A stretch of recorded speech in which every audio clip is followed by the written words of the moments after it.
بسم الله الرحمن الرحيم. إن الحمد لله نحمده ونستعينه ونستغفره ونعوذ بالله من شرور أنفسنا ومن سيئات أعمالنا. من يهده الله فلا مضل له ومن يضلل فلا هادي له. وأشهد أن لا إله إلا الله وحده لا شريك له وأشهد أن محمدا عبده ورسوله. اما بعد، بسم اللہ الرحمن الرحیم۔ دوسرا اصول معرفت دین، اسلام کو دلائل کے ساتھ جاننا۔ توحید الہی کو دل و جان سے اپناتے ہوئے اپنے آپ کو اللہ تعالیٰ کے مطیع و سپرد کر دینے، اس کے احکام کی اطاعت کرتے ہوئے اس کا تابع فرمان رہنے اور اس کے ساتھ کسی دوسرے کو ہرگز شریک نہ ٹھہرانے کا نام دین ہے۔ درجات و مراتب دین کے 3 درجے ہیں۔ نمبر 1 اسلام، نمبر 2 ایمان، نمبر 3 احسان۔ اور پھر ان تینوں میں سے ہر ایک درجے کے کچھ ارکان ہے۔ پہلا درجہ اسلام اور اس کے ارکان۔ اسلام کے 5 ارکان ہے۔ نمبر 1 اس بات کی شہادت دینا کہ اللہ کے سوا کوئی معبود برحق نہیں اور حضرت محمد صلی اللہ علیہ وسلم اللہ کے سچے رسول ہے۔ نمبر 2 نماز قائم کرنا۔ نمبر 3 زکوٰۃ ادا کرنا۔ نمبر 4 رمضان المبارک کے روزے رکھنا۔ نمبر 5 بیت اللہ شریف کا حج کرنا۔ دلائل ارکان اسلام۔ شہادت توحید اللہ تعالیٰ کے معبود وحدہ لا شریک لہ ہونے کی دلیل یہ ارشاد الہی ہے، شہد اللہ انہ لا الہ الا هو والملائکۃ واولو العلم قائما بالقسط لا الہ الا هو العزیز الحکیم۔ اللہ نے خود شہادت دی ہے کہ اس کے سوا کوئی لائق عبادت نہیں، اور یہی شہادت سب فرشتوں اور سب اہل علم نے بھی دی ہے۔ وہ انصاف پر قائم ہے، اس زبردست حکیم کے سوا فی الواقع کوئی لائق عبادت نہیں۔ شہادت توحید کا معنی یہ ہے کہ اللہ تعالیٰ کے سوا کوئی حقیقی معبود نہیں۔ لا الہ میں ہر اس چیز کی نفی ہے جس کی اللہ تعالیٰ کے سوا عبادت کی جاتی ہے، اور الا اللہ میں صرف ایک اللہ تعالیٰ کے لیے ہر قسم کی عبادت کا اثبات ہے کہ اس کی عبادت میں اس کا کوئی شریک نہیں، بالکل اسی طرح جیسا کہ اس کی بادشاہی میں اس کا کوئی شریک یا حصہ دار نہیں۔ اس شہادت کی تفسیر و تشریح اللہ تعالیٰ ہی کے ان فرامین میں واضح طور پر موجود ہے جن میں ارشاد ربانی ہے، وَإِذْ قَالَ إِبْرَاهِيمُ لِأَبِيهِ وَقَوْمِهِ إِنَّنِي بَرَاءٌ مِّمَّا تَعْبُدُونَ إِلَّا الَّذِي فَطَرَنِي فَإِنَّهُ سَيَهْدِينِ وَجَعَلَهَا كَلِمَةً بَاقِيَةً فِي عَقِبِهِ لَعَلَّهُمْ يَرْجِعُونَ۔ اور یاد کرو او وقت جب ابراہیم علیہ السلام نے اپنے باپ اور اپنی قوم سے کہا تھا، تم جن کی بندگی کرتے ہو میرا ان سے کوئی تعلق نہیں، میرا تعلق صرف اس سے ہے جس نے مجھے پیدا کیا، وہی میری رہنمائی کرے گا۔ اور ابراہیم یہی کلمہ عقیدہ اپنے پیچھے اپنی اولاد میں چھوڑ گئے تاکہ وہ اس کی طرف رجوع کرے۔ اور فرمان باری تعالیٰ ہے، قُلْ يَا أَهْلَ الْكِتَابِ تَعَالَوْا إِلَىٰ كَلِمَةٍ سَوَاءٍ بَيْنَنَا وَبَيْنَكُمْ أَلَّا نَعْبُدَ إِلَّا اللَّهَ وَلَا نُشْرِكَ بِهِ شَيْئًا وَلَا يَتَّخِذَ بَعْضُنَا بَعْضًا أَرْبَابًا مِّن دُونِ اللَّهِ فَإِن تَوَلَّوْا فَقُولُوا اشْهَدُوا بِأَنَّا مُسْلِمُونَ۔ آپ فرما دیجئے، اے اہل کتاب، آؤ ایک ایسی بات کی طرف جو ہمارے اور تمہارے درمیان یکساں ہے، یہ کہ ہم اللہ کے سوا کسی کی بندگی نہ کرے، اس کے ساتھ کسی کو شریک نہ ٹھہرائے، اور ہم میں سے کوئی اللہ کے سوا کسی کو رب نہ بنا لے۔ اس دعوت کو قبول کرنے سے اگر وہ منہ موڑے تو صاف کہہ دیجئے کہ آپ لوگ گواہ رہو، ہم تو مسلم صرف اللہ کی بندگی و اطاعت کرنے والے ہیں۔ شہادت و اقرار رسالت۔ اس بات کی شہادت کہ حضرت محمد صلی اللہ علیہ وسلم اللہ کے رسول ہے، اس کی دلیل یہ ارشاد الہی ہے، لَقَدْ جَاءَكُمْ رَسُولٌ مِّنْ أَنفُسِكُمْ عَزِيزٌ عَلَيْهِ مَا عَنِتُّمْ حَرِيصٌ عَلَيْكُمْ بِالْمُؤْمِنِينَ رَءُوفٌ رَحِيمٌ۔ دیکھو تم لوگوں کے پاس ایک رسول آیا ہے جو خود تم ہی میں سے ہے، تمہارا نقصان میں پڑنا اس پر شاق ہے۔ تمہاری فلاح کا وہ خواہش مند ہے، ایمان والوں کے لیے وہ بڑا شفیق اور رحیم ہے۔ حضرت محمد صلی اللہ علیہ وسلم کے رسول ہونے کی شہادت دینے کے معنی یہ ہے کہ آپ صلی اللہ علیہ وسلم کے احکام کی اطاعت کی جائے، آپ صلی اللہ علیہ وسلم نے جو خبر دی اس کی تصدیق کی جائے، آپ صلی اللہ علیہ وسلم نے جن امور سے روکا اور منع کیا ہے ان سے قطعی اجتناب کیا جائے، اور اللہ تعالیٰ کی عبادت صرف جائز و مشروع طریقہ سے ہی کی جائے۔ نماز، زکوٰۃ اور تفسیر توحید کی مشترکہ دلیل خالق کائنات کا یہ ارشاد ہے، وَمَا أُمِرُوا إِلَّا لِيَعْبُدُوا اللَّهَ مُخْلِصِينَ لَهُ الدِّينَ حُنَفَاءَ وَيُقِيمُوا الصَّلَاةَ وَيُؤْتُوا الزَّكَاةَ وَذَلِكَ دِينُ الْقَيِّمَةِ، اور ان کو اس کے سوا کوئی حکم نہیں دیا گیا تھا کہ اللہ کی بندگی کرے، اپنے دین کو اس کے لیے خالص کر کے بالکل یکسو ہو کر اور نماز قائم کرے اور زکوٰۃ دے، یہی نہایت صحیح اور درست دین ہے۔ رمضان مبارک کے روزے رکھنے کی دلیل یہ ارشاد ربانی ہے، یا ایھا الذین آمنوا کتب علیکم الصیام کما کتب علی الذین من قبلکم لعلکم تتقون، اے لوگو جو ایمان لائے ہو، تم پر روزے فرض کر دیے گئے جس طرح تم سے پہلے لوگوں پر فرض کیے گئے تھے، اس سے توقع ہے کہ تم میں تقوی کی صفت پیدا ہوگی۔ بیت اللہ شریف کا حج کرنے کی دلیل یہ فرمان الہی ہے، وَلِلَّهِ عَلَى النَّاسِ حِجُّ الْبَيْتِ مَنِ اسْتَطَاعَ إِلَيْهِ سَبِيلًا وَمَنْ كَفَرَ فَإِنَّ اللَّهَ غَنِيٌّ عَنِ الْعَالَمِينَ، لوگوں پر اللہ کا یہ حق ہے کہ جو اس کے گھر تک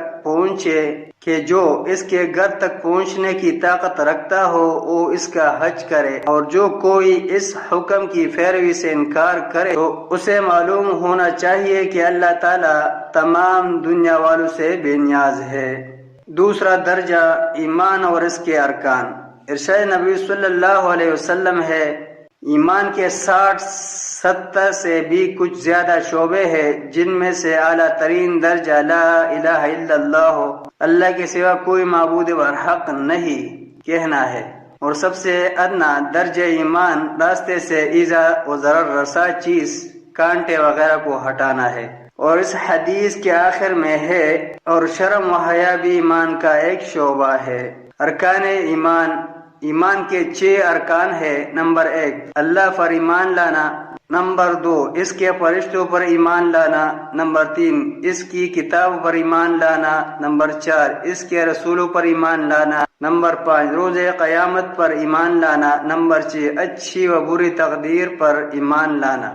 دلائل ارکان ایمان کے ان 6 ارکان میں سے پہلے 5 کی دلیل اللہ تعالیٰ کا یہ ارشاد گرامی ہے، لیس البر ان تولوا وجوہکم قبل المشرق والمغرب ولكن البر من آمن باللہ والیوم الآخر والملائکۃ والکتاب والنبیین، نیکی یہ نہیں کہ تم نے اپنے چہرے مشرق کی طرف کر لیے یا مغرب کی طرف، بلکہ نیکی یہ ہے کہ آدمی اللہ پر اور یوم آخرت اور فرشتوں پر اور اللہ کی نازل کی ہوئی کتاب اور اس کے پیغمبروں پر ایمان و یقین رکھے، اور چٹے رکن تقدیر خیر و شر یعنی اچھی و بری تقدیر کی دلیل یہ فرمان الہی ہے، اِنَّا كُلَّ شَيْءٍ خَلَقْنَاهُ بِقَدَرٍ، ہم نے ہر چیز ایک تقدیر و اندازے کے ساتھ پیدا کی ہے۔ تیسرا درجہ احسان کا ایک ہی رکن ہے کہ آپ اللہ کی عبادت اس خشوع و خضوع اور انابت اور رجوع سے کرے کہ گویا آپ اسے بچشم خود دیکھ رہے ہیں، اور اگر آپ اس مقام کو نہیں پا سکتے کہ آپ دیکھ رہے ہیں تو کم از کم یہ تو ضرور ہونا چاہیے کہ وہ آپ کو دیکھ رہا ہے۔ دلائل احسان کے قرآنی دلائل درج ذیل آیات مبارکہ ہے، چنانچہ ارشاد باری تعالی ہے، ان اللہ مع الذین اتقوا والذین هم محسنون، اللہ ان لوگوں کے ساتھ ہے جو تقوی سے کام لیتے ہیں اور جو عبادتیں اچھی طرح کرتے ہیں۔ دیگر فرمان الہی ہے، وتوکل علی العزیز الرحیم الذی یراک حین تقوم وتقلبک فی الساجدین انہ هو السمیع العلیم، اور اس زبردست اور رحیم پر توکل رکھیے جو آپ کو اس وقت دیکھ رہا ہوتا ہے جب آپ اٹھتے ہیں، اور سجدہ گزار لوگوں میں آپ کی نقل و حرکت پر نگاہ رکھتا ہے، وہ سب کچھ سننے اور جاننے والا ہے۔ ایک ارشاد ربانی ہے، وما تكون في شان وما تتلو منه من قرآن ولا تعملون من عمل إلا كنا عليكم شهودا إذ تفيضون فيه۔ اے نبی صلی اللہ علیہ وسلم، آپ جس حال میں بھی ہوتے ہو اور قرآن میں سے جو کچھ بھی سناتے ہو، اور لوگوں تم بھی جو کچھ کرتے ہو، اس سب کے دوران ہم تمہیں دیکھتے رہتے ہیں۔ اور دین کے ان 3 درجات پر سنت سے دلیل نبی اکرم صلی اللہ علیہ وسلم کی وہ مشہور حدیث ہے جو حدیث جبرائیل علیہ السلام کے نام سے معروف ہے، جس میں ہے، حضرت عمر فاروق رضی اللہ عنہ بیان کرتے ہیں کہ ہم رسول اللہ صلی اللہ علیہ وسلم کے پاس بیٹھے تھے کہ اچانک ایک آدمی ہماری مجلس میں وارد ہوا جس کے کپڑے نہایت سفید اور بال انتہائی سیاہ تھے۔ اس پر سفر کر کے آنے کی کوئی علامت، گرد و غبار اور پراگندگی نہ تھی، اور وہ ہم سے اسے کوئی جانتا بھی نہیں تھا۔ وہ نبی صلی اللہ علیہ وسلم کے سامنے آپ صلی اللہ علیہ وسلم کے گھٹنوں سے گھٹنے ملا کر اور اپنے ہاتھ اپنی رانوں پر رکھ کر 2 زانو ہو کر باادب طریقہ سے بیٹھ گیا، اور اس نے کہا، اے محمد صلی اللہ علیہ وسلم، مجھے بتائیے کہ اسلام کیا ہے؟ آپ صلی اللہ علیہ وسلم نے فرمایا، اسلام یہ ہے کہ آپ اس بات کی گواہی دیں کہ اللہ کے سوا کوئی معبود برحق نہیں، اور حضرت محمد صلی اللہ علیہ وسلم اللہ کے سچے رسول ہے، اور یہ کہ آپ نماز قائم کرے اور زکوٰۃ ادا کرے، رمضان مبارک کے روزے رکھے، اور اگر زاد راہ کی استطاعت ہو تو بیت اللہ شریف کا حج کرے۔ اس نوارد نے کہا، آپ صلی اللہ علیہ وسلم نے سچ فرمایا ہے۔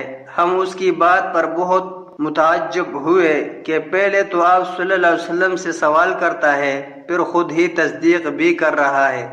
اس کے بعد اس نے کہا، مجھے بتائیے کہ ایمان کیا ہے؟ آپ صلی اللہ علیہ وسلم نے فرمایا، ایمان یہ کہ آپ اللہ تعالیٰ، اس کے فرشتوں، اس کی کتابوں، اس کے رسولوں، روز قیامت اور تقدیر خیر و شر پر مکمل ایمان رکھے۔